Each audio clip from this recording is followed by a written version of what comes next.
ومن يرتد منكم عن دينه فيمت وهو كافر فأولئك حبطت أعمالهم في الدنيا والآخرة وأولئك أصحاب النار هم فيها خالدون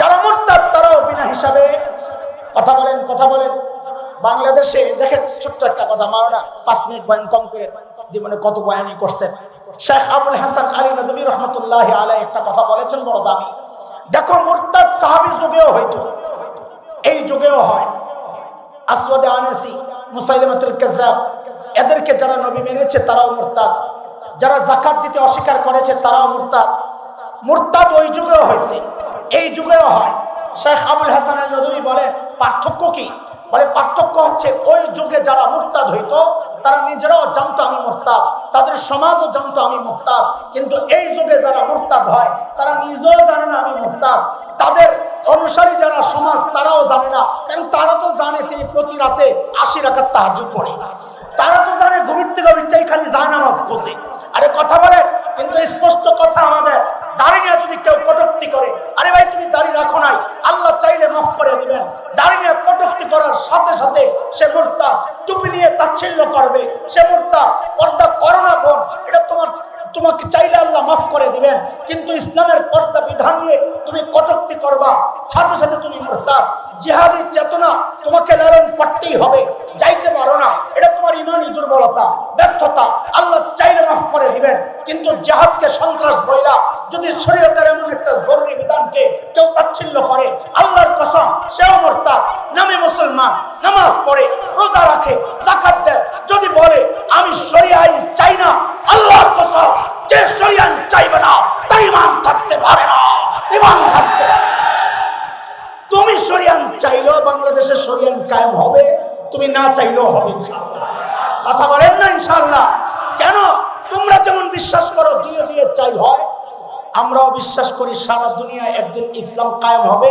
আমাদের নবী বলেছেন এই জন্য বাংলাদেশ দুনিয়ার বাহিরে না ভিতরে কাজী বাংলাদেশেও শরিয়া আইন চালু হবেই হবে ইনশাআল্লাহ ভালো তুমি আমার লোকে যোগ দাও নাইলে কিন্তু প্রত্যাখ্যাত হবা তোমাদেরকে মানুষ ভালোবাসে এই কারণে না তোমরা ইসলামের অনেক কিছু করে ফেলছো আরে না এন্টি আওয়ামী লীগ হিসেবে মানুষের একটা বড় অংশে সাপোর্ট পাওয়া যাও কিন্তু যদি ইসলামকে নিয়ে কোনো রকমের এদিক ওদিক করো ওলামায়ে কেরামকে নিয়ে যদি তাচ্ছিল্য করো ওলামায়ে কেরামের নির্বাচনী পদ্ধতি নিয়ে তাদের সাপোর্ট নিয়ে যদি কোনো রকমের তাচ্ছিল্যের বক্তব্য দাও আল্লাহর কসম আওয়ামী লীগকে দেশের মানুষ যেভাবে প্রত্যাখ্যান করেছে তোমাদেরকে প্রত্যাখ্যান করতে একটু দ্বিধা করা হবে না একটু দ্বিধা করা হবে না নবী বলেছেন এই উম্মতের 70,000 বিনা হিসাবে জান্নাতে যাবে আল্লাহ ওয়াদা দিয়েছেন আমার নবীকে ওয়াদানি রব্বি হাদিসের শব্দ মুস্তাদ আহমদে আসছে সিলসিলায়ে সহিহা ইমাম আলবানী রাহমাতুল্লাহ আলাইহির যে হাদিস সংকলনের যে কিতাব ওই কিতাবেও আসছে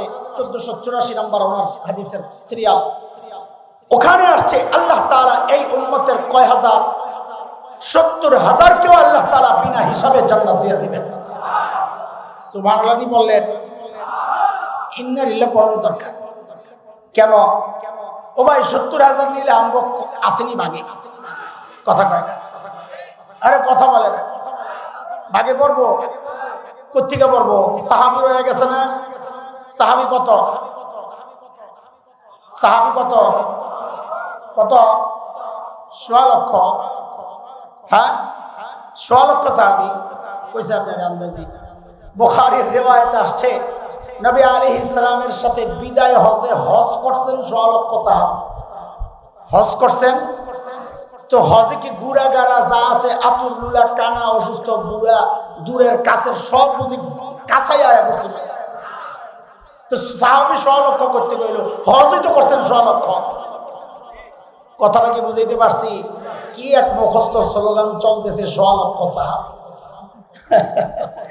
কোনো হিসাব নাই ওই সময় এরকম কোনো হিসাব করার ব্যবস্থা ছিল না তবে বড়দের নানান মত আছে আমাদের যাত্রাবাড়ির হযরত একদিন এক দর্শে বলেছিলেন যে অনুমান করা হয় বিভিন্ন সূত্রে 5 লক্ষ সাহাবী ছিলেন কত কত কত 5 লক্ষের মধ্যে 70,000 গেলে তো আরো রয়ে গেছে কত 4,30,000। এটা আমার তো সিরিয়াল আইব পত্রিকা খালি আন্দাজে খালি সুবহানাল্লাহ ইন্না লিল্লাহি না পড়া দরকার। আচ্ছা শুনেন, ডরেন নবী এই কথা বলে ঘরের ভিতরে গেছেন। আয়েশা দেখেন যে সাহাবীদের মধ্যে খালি এই কাম চলতেছে, রে 70 কে রে ভাই, কে বাদ যাইব কে যাইব, খালি এই আলোচনা চল। কি আলোচনা করতেছ? ইয়া রাসূলুল্লাহ 70 কই, কে কে নাকি বিষয়? তো নবী কিছু 70,000-এর কিছু গুণাগুণ বয়ান করছেন, যারা কারো কাছে খালি ঝাড়ু ফুকের জন্য যায় না প্রয়োজন ছাড়া, ওই যে আগুনের ছেক দেয় না, আর ওই যে এই কুফা কুফা বলি না, কুফা কুলক্ষণে এগুলো বিশ্বাস করে না, এমন 70,000 এদের আলামত হলো এটা। এরপর নবী যেটা বলেছেন, পরে বোঝা গেল কি এই 70,000 যাবে না, এই 70,000 হলো গ্রুপ লিডার। বলেন এইবার শুনলাম, আরে জাগার মতো সুবহানাল্লাহ কয় না, আরে এবার শুনলাম হুজুরে 70,000 কি কথা বলে না, 70,000 কি প্রত্যেক গ্রুপ লিডার নিজে 70,000 এর সাথে নিয়ে জান্নাতে চলে যাবে। এবার তো জোরে কবি সুবহানাল্লাহ। 70,000 পূরণ 70,000 49 কোটি, কত কত হয়? আরে কত হয়? এইবার দেখা যায় সাহাবী বাদ দিয়ে আরো কিছু লোক যাবে ইনশাআল্লাহ। আল্লাহ কবুল করো, হিসাবে আমল উঠাইও না, তাইলে আটকায় আছে। আল্লাহ আমাদেরকে হেফাজত করেন।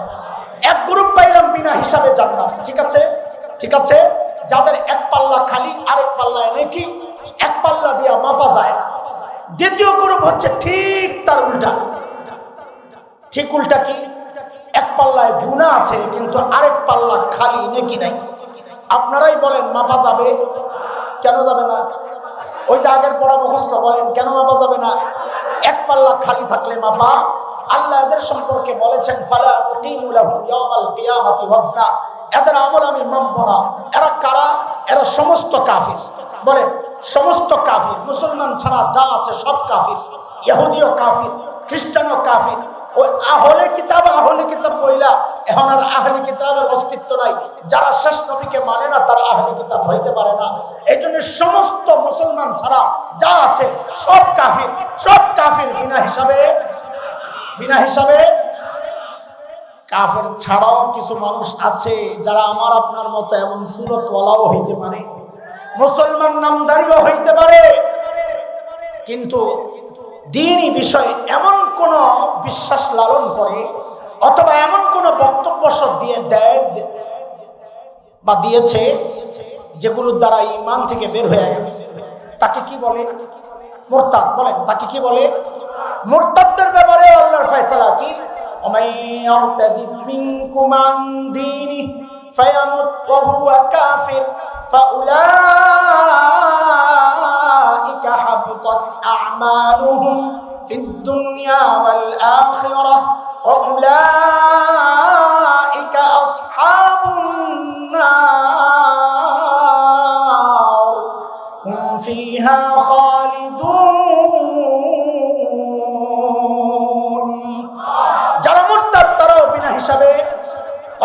কথা বলেন বাংলাদেশে দেখেন, ছোট্ট একটা কথা, মারো না 5 মিনিট বয়ান কম করে, জীবনে কত বয়ানই করছেন। শেখ আবুল হাসান আলী নদভী রহমতুল্লাহ আলাইহি একটা কথা বলেছেন বড় দামি। দেখো মুরতাদ সাহাবী যুগেও হইতো, এই যুগেও হয়। আসওয়াদে আনাসি, মুসাইলামাতুল কাজ্জাব, এদেরকে যারা নবী মেনেছে তারাও মুরতাদ, যারা যাকাত দিতে অস্বীকার করেছে তারাও মুরতাদ। মুরতাদ ওই যুগেও হয়েছে, এই যুগেও হয়। শেখ আবুল হাসান আল নদভী বলেন পার্থক্য কি? বলে পার্থক্য হচ্ছে ওই যুগে যারা মুরতাদ হইতো তারা নিজেরাও জানতো আমি মুরতাদ, তাদের সমাজও জানতো আমি মুরতাদ, কিন্তু এই যুগে যারা মুরতাদ হয় তারা নিজেও জানে না আমি মুরতাদ, তাদের অনুসারী যারা সমাজ তারাও জানে না। কারণ তারা তো জানে তিনি প্রতি রাতে 80 রাকাত তাহাজ্জুদ পড়ে, তারা তো জানে ঘুমির থেকে উঠতেই খালি জায়নামাজ খোঁজে। আরে কথা বলে, কিন্তু স্পষ্ট কথা আমাদের দাড়ি নিয়ে যদি কেউ কটূক্তি করে, আরে ভাই তুমি দাড়ি রাখো নাই, আল্লাহ চাইলে মাফ করে দিবেন। দাড়ি নিয়ে কটূক্তি করার সাথে সাথে সে মুরতাদ। টুপি নিয়ে তাচ্ছিল্য করবে, সে মুরতাদ। পর্দা করো না বোন, এটা তোমাকে চাইলে আল্লাহ মাফ করে দিবেন, কিন্তু ইসলামের পর্দা বিধান নিয়ে তুমি কটূক্তি করবা, সাথে সাথে তুমি মুরতাদ। জিহাদি চেতনা তোমাকে লালন করতেই হবে, যাইতে পারো না, এটা তোমার ইমানি দুর্বলতা, ব্যর্থতা। আল্লাহ চাইলে মাফ করে দিবেন, কিন্তু জিহাদকে সন্ত্রাস বইলা যদি শরীয়তের এমন একটা জরুরি বিধানকে কেউ তাচ্ছিল্য করে, আল্লাহর কসম সেও মুরতাদ, নামে মুসলমান, নামাজ পড়ে, রোজা রাখে, যাকাত দেয়, যদি বলে আমি শরিয়া আইন চাই না, আল্লাহর কসম যে শরিয়া আইন চাইবে না তার ঈমান থাকতে পারে না, ঈমান থাকতে পারে। তুমি শরিয়া আইন চাইলেও বাংলাদেশে শরিয়া আইন কায়েম হবে, তুমি না চাইলেও হবে ইনশাআল্লাহ। কথা বলেন না ইনশাআল্লাহ? কেন? তোমরা যেমন বিশ্বাস করো দিয়ে দিয়ে চাই হয়, আমরাও বিশ্বাস করি সারা দুনিয়ায় একদিন ইসলাম কায়েম হবে, আমাদের নবী বলেছেন। এই জন্য বাংলাদেশ দুনিয়ার বাহিরে না ভিতরে, কাজী বাংলাদেশেও শরিয়া আইন চালু হবেই হবে ইনশাআল্লাহ। ভালোই ভালো, তুমি আন্দোলনে যোগ দাও, নাইলে কিন্তু প্রত্যাখ্যাত হবা। তোমাদেরকে মানুষ ভালোবাসে এই কারণে না, তোমরা ইসলামের অনেক কিছু করে ফেলছো। আরে না না, এন্টি আওয়ামী লীগ হিসেবে মানুষের একটা বড় অংশে সাপোর্ট পাওয়া যাও, কিন্তু যদি ইসলামকে নিয়ে কোন রকমের এদিক ওদিক করো, ওলামায়ে কেরামকে নিয়ে যদি তাচ্ছিল্য করো, ওলামায়ে কেরামের নির্বাচনী পদ্ধতি নিয়ে তাদের সাপোর্ট নিয়ে যদি কোন রকমের তাচ্ছিল্যের বক্তব্য দাও, আল্লাহর কসম আওয়ামী লীগকে দেশের মানুষ যেভাবে প্রত্যাখ্যান করেছে, তোমাদেরকে প্রত্যাখ্যান করতে একটু দ্বিধা করা হবে না, একটু দ্বিধা করা হবে না। এই জায়গায় স্পষ্ট কথা, এটা ঈমান কুফরের দ্বন্দ্ব, এই জায়গায় কোনো আপোষ চলতে পারে না। কথা বলেন ঠিক কিনা? দোস্ত, কথা শেষ। কয় গ্রুপ হইল? কয় গ্রুপ? 2 গ্রুপ। আরে বলছি কয় গ্রুপ? 2 গ্রুপ। এক গ্রুপ বিনা হিসাবে, আরেক গ্রুপ বিনা হিসাবে, আর রয়েছে কয় গ্রুপ? এই 2 গ্রুপ দুইটাই মুসলমান। 2 গ্রুপ দোনোটাই কি মুসলমান, যাদের নেকির পাল্লায়ও নেকি আছে, গুনার পাল্লায়ও গুনাহ আছে। এখন মাপা হবে, এই 2 গ্রুপেরটা মাপ হবে, নেকির পাল্লায়ও নেকি, গুনার পাল্লায়ও গুনাহ। তো আল্লাহ বলেন যদি নেকির পাল্লা ভারী হয়, সূরা জিলজালের শেষ দিকের আয়াতগুলো পড়বেন। আল্লাহ বলেন فَأَمَّا مَنْ ثَقُلَتْ مَوَازِينُهُ فَهُوَ فِي عِيشَةٍ رَاضِيَةٍ وَأَمَّا مَنْ خَفَّتْ مَوَازِينُهُ فَأُمُّهُ هَاوِيَةٌ।